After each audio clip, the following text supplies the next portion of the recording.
এক সপ্তাহ আগে এসে আমি একটি ভিডিও তৈরি করেছিলাম জগন্নাথপুর মাঝগ্রাম দমদপ্তবাড়িয়া হেঙ্গলকান্দি এবং পতিশোর এই কয়েকটি গ্রামবাসীকে নিয়ে কিছু কথা বলেছিলাম এই কয়েকটি গ্রামবাসীকে নিয়ে। কারণ এই গ্রামবাসীরা কিন্তু বন্যার পানিতে হাবুডুবু খাচ্ছিল। তো খুব তো খুবই খুশির সংবাদ যে এই কয়েকটি গ্রামবাসীরা খুবই আনন্দ উপভোগ করছে। কারণ কি জানেন, বন্যার পানি কিন্তু খুব স্পিডে কমে যাচ্ছে। তো আজকে আসছিলাম এই ভিডিও তৈরি করতে যে বন্যার কি অবস্থা এবং বন্যার পানি কমছে নাকি বাড়ছে একটু দেখতে আসছিলাম।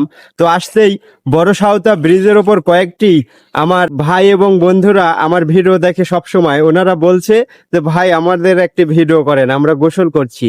তো এই ভাইদের একটি ভিডিও করে নিলাম এবং ক্যামেরায় বন্দি করে নিলাম।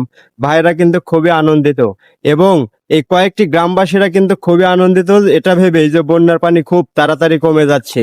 তো আপনারা সবাই দোয়া করবেন এই কয়েকটি গ্রামবাসীর জন্য, এই কয়েকটা গ্রামবাসী যেন সবসময় ভালো থাকে এবং সুস্থ থাকে।